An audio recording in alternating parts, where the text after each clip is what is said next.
آج بھی نجدی علماء فتویٰ بھی دیتے ہیں مدینہ جانا ضروری نہیں، اور اعلیٰ حضرت کہتے ہیں ان کے طفیل حج بھی خدا نے کرا دی، ہمارا حج بھی ہوا ہے ان کے طفیل۔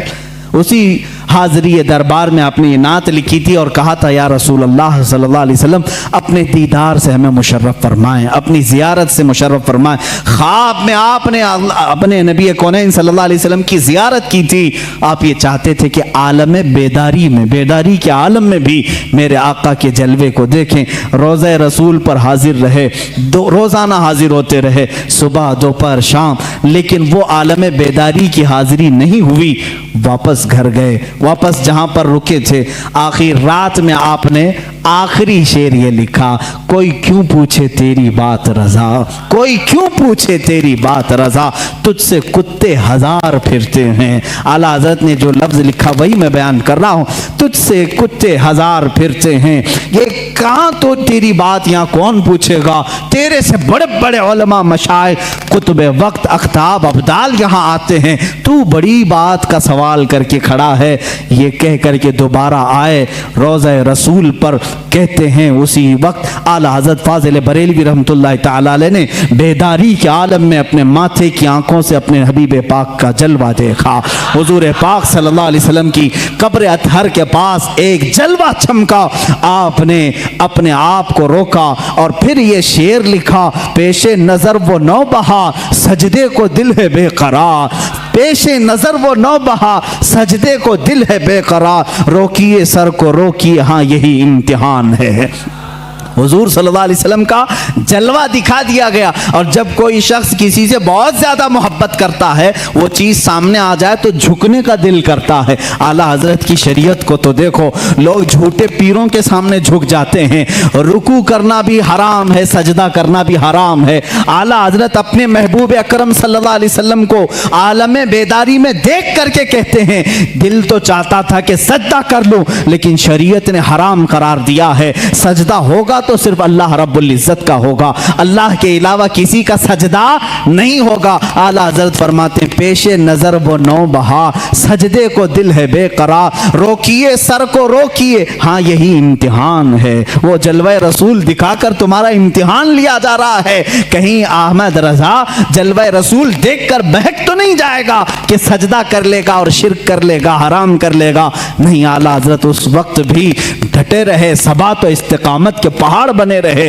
اور اس جلوہ جہاں آرا کو اپنے سینے میں معجزن کیا۔ عزیزان گرامی، وہ نعمت کبریٰ آپ کو ملی تھی، اس نعمت بحر بے کراں سے آپ سرفراز تھے۔ اعلیٰ حضرت رحمۃ اللہ تعالی علیہ کا آخری وقت تھا، اس وقت بھی آپ ٹائم ٹیبل کے اعتبار سے ساری چیزیں لکھا رہے۔ آیت کریمہ لکھائی وَيُطَافُ عَلَيْهِمْ بِآنِيَةٍ مِّن فِضَّةٍ وَأَكْوَابٍ، یہ آیت جتنے الفاظ میں نے پڑھا ہے اس کے اگر حروف ابجد آپ نکالیں گے، عدد نکالیں گے، 1340 بنتے ہیں۔ اپنے بھتیجے کو نکال کر کے دیا کہ یہ میری وفات کے سال کی آیت ہے، یہ میری موت کے سال کی آیت۔ 4 مہینے پہلے اعلیٰ حضرت رحمۃ اللہ علیہ نے یہ آیت لکھائی۔ اعداد کے اعتبار سے جب جوڑا جائے 1340 ہجری، اسی سال اعلیٰ حضرت کا انتقال ہوا ہے۔ جمعہ کا دن تھا 25 صفر المظفر، اعلیٰ حضرت رحمۃ اللہ تعالی علیہ کے وصال کا دن۔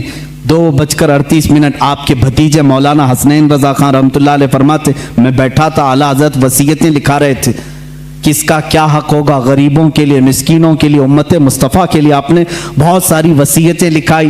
1:56 ہوئے، تب پوچھا ٹائم کتنا ہوا، آپ نے کہا 1:56، 2 بجنے میں ابھی 4 منٹ باقی ہیں۔ اعلیٰ حضرت نے کہا ان کے بڑے صاحبزادے مولانا حامد رضا خان صاحب کو بلاؤ۔ وہ جب آئے، ان کو آنے میں تاخیر ہوئی تو آپ کے چھوٹے صاحبزادے مصطفیٰ رضا خان رحمۃ اللہ علیہ، مفتی اعظم ہند، وہ آ چکے تھے۔ اعلیٰ حضرت نے فرمایا یہ کب کی بات، 2 بج چکے تھے۔ کہا کہاں ہو، بیٹھو یاسین شریف کی تلاوت کرو اور سورہ رعد کی تلاوت کرو۔ کون کہہ رہے ہیں جو آخری، ابھی آدھا گھنٹہ باقی۔ 2:38 پر اعلیٰ حضرت کا وصال ہوا ہے۔ اس وقت فرما رہے ہیں سورہ یاسین شریف پڑھو، سورہ رعد پڑھو۔ مفتی اعظم ہند رحمۃ اللہ علیہ تلاوت کرنے لگے۔ ایسے نہیں کہ آپ غشی کے عالم میں ہوں، بلکہ اس وقت اعلیٰ حضرت رحمۃ اللہ علیہ نہایت توجہ کے ساتھ قرآن تلاوت سن رہے ہیں، اور جہاں آیت سمجھ میں نہ آئی دوبارہ تلاوت کرنے کا حکم دیا۔ اور کچھ جگہ ٹھہرایا، کچھ جگہ معانی سمجھے، کچھ جگہ تفسیر، یہ تمام باتیں چل رہی تھیں۔ علامہ حامد رضا خان رحمۃ اللہ علیہ بڑے صاحبزادے بھی آئے، ان سے کہا کہ یہ دعائیں ہونی چاہیے۔ یاسین شریف سورہ رعد ہونے کے بعد آپ نے کلمہ طیبہ لا الہ الا اللہ محمد رسول اللہ صلی اللہ علیہ وسلم کا ورد جاری کیا، اور جو ایک مرد مجاہد اور ایک عاشق رسول کی دعائیں ہوتی ہیں وہ ساری دعائیں پڑھنے لگے۔ 2:30 ہو چکے، یہ سب نقل کیے ان کے بھتیجے جو وہاں موجود تھے۔ اسی اسنا میں، اسی وقت، یہ جانکنی کا وقت تھا، آپ کے شاگرد رشید مولانا امجد علی خان رحمۃ اللہ علیہ صدر الشریعہ جو بہار شریعت کے مصنف ہیں، اسی وقت میں سے کسی وقت میں آپ آئے۔ وقت اس وقت آخری چل رہا ہے، وہ آئے تو اعلیٰ ملک شام کے ایک بزرگ ہیں، وہ فرماتے ہیں دوپہر کا وقت تھا، میں سویا ہوا تھا جمعہ کے بعد، اور میں قیلولہ کرتا تھا دوپہر کے بعد۔ میں نے خواب میں رسول کریم صلی اللہ علیہ وسلم کی زیارت کی، میرے آقا صلی اللہ تعالیٰ علیہ وسلم کو میں نے دیکھا اپنے روضہ اطہر کے باہر صحابہ کے ساتھ جھرمٹ میں کھڑے ہیں اور کسی کا انتظار فرما رہے ہیں۔ یہ شام کے رہنے والے بزرگ فرماتے ہیں میں نے آقا انعامدار صلی اللہ علیہ وسلم کی بارگاہ میں 10 مرتبہ عرض کیا آقا کسی کا انتظار ہو رہا ہے۔ آقا کونین صلی اللہ علیہ وسلم نے فرمایا ہاں میرا ایک عاشق احمد رضا ہندوستان سے آ رہا ہے، ہم اس کے انتظار میں ہیں۔ اللہ اللہ، وہ شامی بزرگ کہتے ہیں میں نے پہلی مرتبہ یہ نام سنا۔ کہاں سے؟ بارگاہ رسالت مآب سے سنا۔ وہ جانتے نہیں تھے اعلیٰ حضرت کو، کہا میں نے تاریخ نوٹ کر لی، ٹائم نوٹ کر لیا، اور ملک شام سے سفر کر کے ہندوستان آئے۔ ان کو یہ بھی معلوم نہیں تھا کہ کہاں رہتے ہیں۔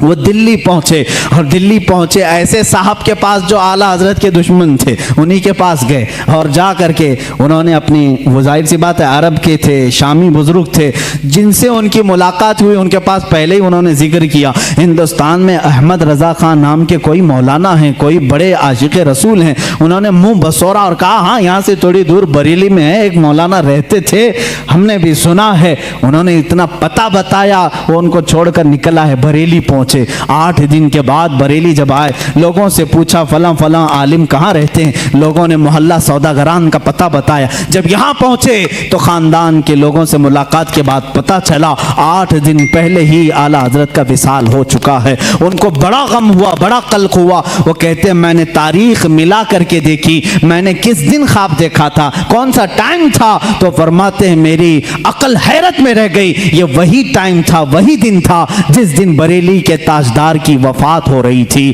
جس دن یہاں ان کا وصال ہو رہا تھا۔ اسی لیے میرے عزیزو، شاعر نے کہا ہے جہاں میں اہل ایمان مثل خورشید جیتے ہیں، ادھر ڈوبے ادھر نکلے، ادھر ڈوبے ادھر نکلے۔ یہ ایک خورشید علم بریلی میں اگر ڈوبتا ہے تو مدینے میں چمکتا ہے، مدینے میں اگر ڈوبتا ہے تو بریلی میں چمکتا ہے۔ اہل علم کی یہ مثال ہے۔ اعلیٰ حضرت رحمت اللہ تعالی علیہ کا بڑا احسان ہے، کتابوں سے، ان کے قلم سے، ان کی زبان سے، ان کے تقوی و طہارت سے پوری زندگی بھر کبھی آپ نے نماز قضا نہیں کی۔ مسلک اعلیٰ حضرت یہ بھی ہے میرے عزیزو، نمازوں کی پابندی کرو۔ بہت سارے لوگ صرف شدت پسندی کو سمجھتے ہیں مسلک اعلیٰ حضرت۔ کس بات کی شدت کرتے ہو آپ؟ کس بات کی؟ کسی کو کافر کہنے میں؟ یاد رکھو اعلیٰ حضرت رحمۃ اللہ تعالی علیہ نے پورے امت اسلامیہ کی تکفیر کبھی نہیں کی۔ کافر کافر کافر کہنا اعلیٰ حضرت کی عادت نہیں تھی۔ حساب الحرمین کو لے کر بعض لوگ واویلا مچاتے ہیں کہ انہوں نے ان کو کافر کہا، ان کو کافر کہا۔ یہ جھوٹے ہیں، میں چیلنج کرتا ہوں لا کر کے دکھائیں کتنوں کو کافر کہا ہے۔ اعلیٰ حضرت نے تو علماء حرمین سے فتویٰ منگوایا تھا کہ یہاں ایسی ایسی گستاخیاں ہو رہی ہیں، آپ کیا کہتے ہیں؟ وہ چاہتے تو خود مفتی سے فتویٰ دیتے، لیکن حرمین کے علماء سے فتویٰ منگوایا۔ ان کا فتویٰ آیا کہ ایسے جملے کہنے والے ہندوستان کے جو بھی مولوی ہیں وہ دائرہ اسلام سے خارج ہو چکے ہیں، اور جو ان کے کفر میں شک کرے گا وہ بھی کافر ہو جائے گا۔ اتنا سخت حکم حرمین طیبین سے آیا، اس کو اعلیٰ حضرت نے اپنی سائن، اپنی دستخط سے چھاپا تو یہ واویلا مچانے لگے، ارے میاں ہم کو کافر بولے، کافر بولے۔ اعلیٰ حضرت نے جو کہا ہے چیلنج کرتا ہوں، پھانکنے سے نہیں چلتا، لا کر کے دکھاؤ، لاؤ ہمارے سامنے کہاں کہاں کس کو کافر کہا۔ میں دکھاؤں گا۔ مولانا اشرف علی تھانوی دیوبند کے بڑے عالم ہیں، ان سے ہی سوال کیا کسی نے، اعلیٰ حضرت کے وصال کے بعد کہا آپ کے مخالف تھے، وہ انتقال ہو گیا، انہوں نے افسوس ظاہر کیا، وہ بڑے عاشق رسول تھے۔ کون کہہ رہے ہیں؟ اشرف علی تھانوی صاحب کہہ رہے ہیں وہ بڑے عاشق رسول تھے ہیں، مجمع میں کہا وہ آپ کو کافر کہتے تھے، آپ کی جماعت کو، تو انہوں نے تکفیر کی، انہوں نے بردستہ کہا۔ مولوی اشرف علی تھانوی صاحب کی یہ بات بھی ہم نے نہیں چھاپی، دیوبند سے چھپی ہوئی ہے، چاہیں تو کسی کو میں دکھا سکتا ہوں، یہ چیزیں موجود ہیں۔ انہوں نے لکھا، کہا اپنے مریدوں سے، میاں مولانا احمد رضا خان صاحب اگر ہم کو کافر نہیں کہتے تو وہ خود کافر ہو جاتے ہیں۔ عجیب بات ہے، عجیب بات ہے، اقرار بھی ہے پھر اصرار بھی ہے۔ کہہ رہے اگر وہ ہمیں کافر نہ کہتے تو خود کافر ہو جاتے، اس لیے کہ انہوں نے عشق رسالت میں ڈوب کر کے دیکھا کہ یہ رسول کے خلاف تحریریں آئی ہیں، تو ان پر فرض تھا کہ وہ ان تحریروں کے خلاف لکھیں اور ان کا کفر ثابت کریں۔ انہوں نے وہ کام کیا ہے۔ یہ دغلے لوگ ہوتے ہیں، ادھر بھی بولتے ہیں ادھر بھی بولتے ہیں، جب آپ کو معلوم ہے تو توبہ کر لیتے بیچارے، سارا معاملہ ہی ختم ہو جاتا۔ اور پھر یہ بحث بہت لمبی ہو جائے گی، میں دوسرے دیگر مکاتب فکر کے علماء کی باتیں اگر بتاؤں، دیگر علماء جو اہل حدیث کے علماء ہیں، دیوبند کے علماء ہیں، غیر مقلدین کے علماء ہیں، انہوں نے بھی لکھا ہے کہ اعلیٰ حضرت امام احمد رضا خان رحمۃ اللہ تعالیٰ علیہ کا کوئی ثانی نہیں تھا، علم میں ان کا کوئی ثانی نہیں۔ ہمارے علماء کی بات چھوڑیں، میں دیگر مکاتب فکر کے علماء کی بات کر رہا ہوں، مولانا ابو العلا مودودی، مولانا ابو الحسن ندوی اور دیگر لوگوں کے ساتھ ساتھ شاعر مشرق علامہ اقبال نے بھی کہا ہے، اقبال کا ترانہ بڑے زور و شور سے گاتے ہو، انہوں نے کیا لکھا ہے، کہتے ہیں اگر امام اعظم ابو حنیفہ اپنے زمانے میں احمد رضا خان صاحب کو دیکھ لیتے تو اپنے خاص شاگردوں میں رکھ لیتے ہیں، اور کہا کہ اس زمانے کے وہ ثانی امام اعظم ابو حنیفہ ہیں، ہم نہیں کہہ رہے ہیں، یہ شاعر مشرق علامہ اقبال کہہ رہے ہیں۔ وہ انہوں نے کہا اسی لیے اپنے تو اپنے ہیں، سارے لوگوں نے ان کے علم کا لوہا مانا ہے، آج جس کو تکلیف ہے تو تکلیف ہونے دو، سب ان سے جلنے والوں کے گل ہو گئے چراغ، احمد رضا کی شمع فروزاں ہے آج بھی۔